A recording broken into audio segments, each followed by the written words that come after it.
Constantino, the former branch head of Shaw Boulevard branch.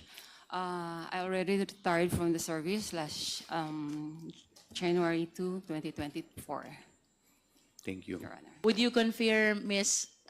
Land Bank Manager, that you were still there when Ms. Acosta did the encashment of 125 million check on December 20, 2022? Yes, Your Honor. And of course, this is a huge amount of money. I'm inclined to believe in-assist po ninyo si Ms. Acosta. Did you? Ang ibig niyo pong sabihin ng paglabas po ng pera In-assist outside in the bank number one, premises? preparation of the cash, because during the previous hearings, it was testified to already that there is a limited amount of money that is being kept in your vault. But this is 125 million. So by in-assist, number one, ma'am, nag-provide kayo ng sufficient amount of money to be able to support the encashment. Yes, And Your number two, since this is ample bundles that you have to organize in releasing the money, I suppose that there are people who assisted her also at Land Bank Shaw Boulevard, and even in putting all these luggages, these bags, in the cars or vehicles of the OVP. Did you provided all those assistance? Yes or no? Yes or no, ma'am? No po. No. May I... So, can you please enlighten explain us? po? Kwentuhan niyo po kami. Ano pong klaseng assistance ang binigay niyo sa OVP? Your Honor, upon release po ng teller sa payee, bali po binibilang po yon by bundle, and then po nilalagay na po nila sa mga bags nila. So hindi na po namin nabibilang yon kung ilan Sino po pong naglalagay sa bags? ang payee po. Payee. Opo, Can Your you still recall kung ilan po ba yung nandoon who were putting all these bundles inside the bag? Hindi ko na po ma-recall, Your Honor. Do you recall Ms. Acosta? Yes, Your Honor. Do you recall Mr. Ortonio? Yes, Your Honor. Yes. Okay. So, after they placed all these bundles inside the 4 black bags, ano pong sunod na nangyari, or should I say, ano pong assistance ang provide nyo sa kanila? Sa pagkakaalala ko po, may tumulong po sa kanila na ilabas po yung cash within the bank premises po. And can you please be specific? Sino po bang tumulong sa kanila? Hindi ko na po rin maalala, Your Honor. Kasi Hindi that niyo po was- maalala? Hindi na po. At least can you tell us, ito po ba ay empleyado ng Land Bank o mga kasama po ba nila sa OVP? Definitely po, yung minention po ni Ms. Gina Costa, hindi po security guards. Hindi po security guards. Yes, Your Honor. So, you maintain your position, hindi tinulungan ng security guards ng Land Bank sina Ms. Acosta Yes, sa Your paglalagay ng 4 bags inside their vehicle. Yes, Your Honor. I wish to go back to Ms. Acosta. Can you please turn on your microphone? Ma'am, yun po ang maalala ko na tumutulong po yung 2 guards ng Land Bank. But we have the manager here, and she's saying that the security guards of Land Bank never assisted you in putting all those bags inside your vehicles. Yun po ang maalala ko, ma'am. Let's go to disbursement, Ms. Acosta. Yes po. I have another question for the bank manager. Ma'am, by policy, because you maintain your position na hindi tumulong ang mga security guard sa pagkarga ng mga bag sa sasakyan nila, Ms. Acosta, you said that. Yes, Your By Honor. policy po ba, inaalaw po ba talaga ang mga security guard to help the clients carrying these bags? No, Your Honor. That is a matter of policy. Yes, Your Honor. And if the security guards will help the clients in carrying these bags contrary to your policy, ano pong mangyayari sa security guards? Matatanggal po siya sa ano niya.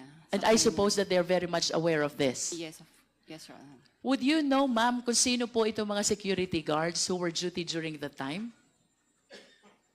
May kasama po kami ngayong isa po. May we know the name of the security guards? Si Head Guard Nino Bora po. Nandito po sila ngayon, ma'am. Yes, Your Honor. Could you please identify yourself, yung mga security guard po na nandito? Good afternoon, Your Honors. I'm Nino Bora, security guard from Sio Boulevard Branch. How many security guards do we have here? Your Honor, I'm Crisanto Lorena from different branch, from DepEd po. From different branch. Okay. We have one. So Nino Bora was the security guard at Shaw Boulevard Land Bank on December 20, 2022 when Ms. Acosta encashed the 125 million check. Tama po ba? Yes, Your Honor. Kayo po ang duty nung mag-encash si Ms. Acosta. Ako po yung duty pero hindi ko po maalala si Miss Acosta kasi normal po na maraming nagwi-withdraw po. May naaalala po ba kayo na nung December 20 may tinulungan kayong kliyente para bitbitin ang bag? Wala po. Wala. Are you aware of that policy as shared by the bank manager? Alam niyo po ba yung polisiya ng bangko na ang mga security guard ay bawal tumulong sa pagbitbit ng bag? 100% po, yes. 100% you are aware. Opo. At kung humingi po ba sa inyo ng tulong, kunyari lang, si Miss Acosta, pakitulungan mo nga ako, bitbitin natin itong bag, ikarga natin sakyan. Tutulungan niyo po ba? Hindi po. Ano pong dahilan? Bakit hindi? Kasi po yun yung utos ng aming manager po. Because it is bawal. Opo. And if you go against the policy, what will happen to you? Matatanggal po kami sa trabaho na. Thank you, Mr. Chair. I wish to go back to Ms. Acosta. Ms. Acosta, this is 125 million. After encashment, you brought all of this to your office where you said you have 3 volts, 4-footer, 3 volts. Tama po ba? Tama po, ma'am. Okay. Magkano po kaya ang laman nung isang 4 feet na volt? Magkakasya po ng 40 M. 40 M? Opo. Ang isang 4 feet? Ang isa, magkakasya po ang 40 M. Kasya. Opo. Sikip, sakto. Sakto-sakto lang po. Sakto po. So kung meron po kayong 3 volt, nung wala pa po ba itong 125 million na ito, wala bang ibang laman yung 3 volt nyo? Wala pa po kaming vault nung wala pa kaming confidential funds. So kailan lang po kayo nagkaroon ng confidential fund? Year 2022 po. Last quarter of Yes po. 2022. Yes And po. would you confirm, kaya lang po kayo nagbumili? Tama po ba yon? Yes, Kaya lang po ma'am. kayo bumili Yes, ng ma'am. 3 Yes, ma'am. na tig 4 feet ang laki Yes, ma'am. na volt ay bilang paghahanda dito sa inyong confidential fund. Yes, ma'am. Sabi niyo po kanina, ang isang volt ay naglalaman ng 40 million. Yes po. 3 po yung volt. That will be equivalent to 120 million. Yes po. Saan niyo po nilagay yung labis na 5? Pinagkasyahan ko po yung... Siniksik nyo na po. Oo, ganyan, sinisiksik. Siniksik niyo na. And then, since part of your job as a special disbursing officer is the disbursement of this amount, please enlighten us. Paano niyo po ginastos, ibinayad, inirelease itong 125 million pesos? Ganito po ang nangyari, ma'am. Nang ma-encash na po ang kwarta, ang pera, ay ang cheque, nag-inform po ang aking head of agency na i-release ko po sa aming security officer. So while on the way na po ako papuntang office, I called up the security officer informing him na na-encash ko na po ang cheque. You informed the security officer? Yes po, ma'am. Can you please mention the name of the security officer? Si Colonel Nolasco din ho ba yan? Hindi po, ma'am. Sino po yan? Si Colonel La Chica po. Colonel La Lachica. Chica. Can you Opo. please enlighten the committee? Sino po ba si Colonel Lachica? Si Colonel La Chica po ay, siya po ang ground commander ng aming BPSPGs na na-assign po sa Office of the Vice President. Okay. So you inform Colonel Lachica that you have encashed already the check. Yes, How ma'am. about the physical handing of the money? Kailan po nangyari yan? December 20 din po. Magkano po ang binigay nyo kay Colonel Lachica? Binigay ko po sa kanya lahat ang 125 million po.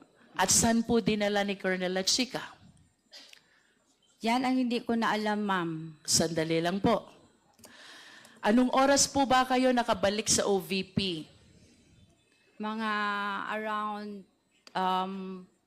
4 p.m. 4 p.m. Opo. How long did it take you to be able to organize the 125 million inside the 3 vaults? Actually, ma'am, hindi ko pa po nalagay sa aking vault. Kasi pagtawag ko kay Colonel La Chica na na-encash na po ang cheque, Kanina po sabi nyo, pinagsiksikan yung 125, di ba? hindi po, ma'am. You said that. Ang interpretation ko po noon, ma'am, kung na-encash ang cheque, saan ko ilagay. Pero on that withdrawal, ma'am, tinawagan ko agad si security officer. Okay, so you are saying now that the money were never placed inside the 3 vaults. Yun po ba ang gusto nyo sabihin? Yes, ma'am. Yung withdrawal na po yun, ma'am. Okay, sabi nyo po 4 p.m. kayo nakabalik ng OVP. Kung hindi nyo po pinasok dito sa 3 vaults, saan nyo po nilagay? Doon po sa isang office po na nandoon yung vault. Pero hindi pa nailagay sa vault. Ang bag nandoon lang Kanino sa po office. bang office yung tinutukoy nyo? Is that your office? Extension office ko po, ma'am, na ako lang ang may susi. Extension office, kayo lang ang may susi. Okay. You just place them on the floor? Ganun ho ba yun? Pinasok ko, ma'am, sa floor kasi nagsagot man agad si Colonel La Chica na coming siya. Kasi Okay. dyan naman lang siya sa kanilang opisina. Saan po ba ang opisina ni Colonel Lachica? Yung sa Camp Aguinaldo, yung kulay blue. And how close is this to the office of the Vice President, ma'am? Siguro mga 20 minutes o 30 minutes 20 makarating na minutes siya. drive. Kung kayo po ay nakarating dito sa OVP at around 4 p.m. at pagkatapos nyo pong dumating, nilagay nyo sa extension office just on the floor, the entire 125 million, hindi nyo pinasok sa vault, anong oras naman po dumating si Colonel Lachica? Mga 4:30 po.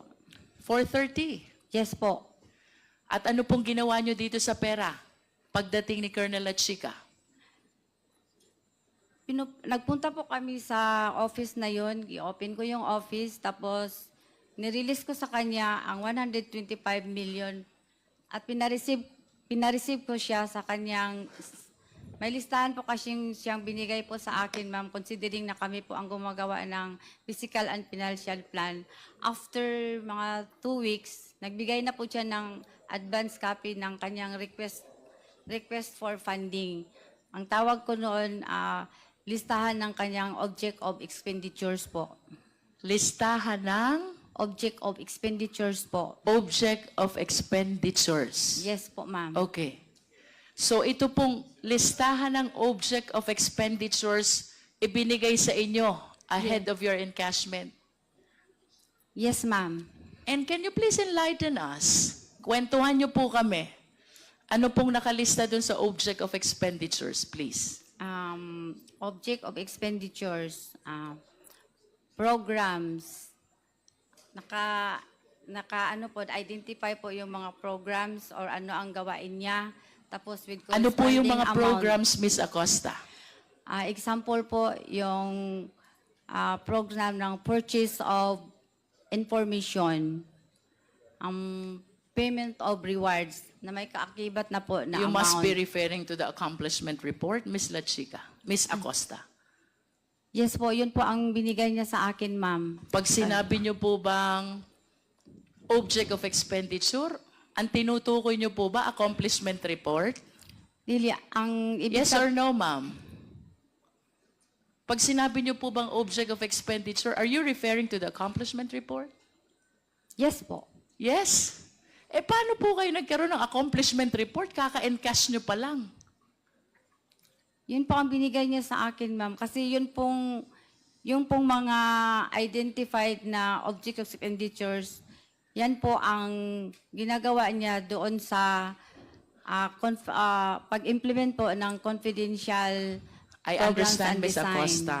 But if you will tell us that that object of expenditure pertains to the accomplishment report, I hope you are reminded, ang accomplishment report po ay saka ginagawa kapag fully implemented na lahat ng programs. Now, this brings us to a bigger question. Kaka-encash nyo lang? May accomplishment report na agad kayo? How can this be possible, Ms. Acosta? Hindi pa po yung final na accomplishment report, ma'am. Ang basis ko So, lang po yun kung magkano po Ilang ang klase i-release ho ko sa bang kanya. accomplishment report tayo meron? Isang final at isang hindi final? Is that what you want to tell us? Yung binigay po niya sa akin is for me lang po at sa kanya. Para lang sa aming dalawa, ma'am. Hindi po yun yung final na accomplishment report after the implementation of the program under confidential funds po. Okay, if you are saying that this is not yet final, then walk us through, enlighten us, narrate to us, ano ho bang pagkakaiba nung sinasabi niyong hindi final doon sa final? Ang amount po, ma'am. Amount. Yes po, ma'am. Okay, can you please be specific?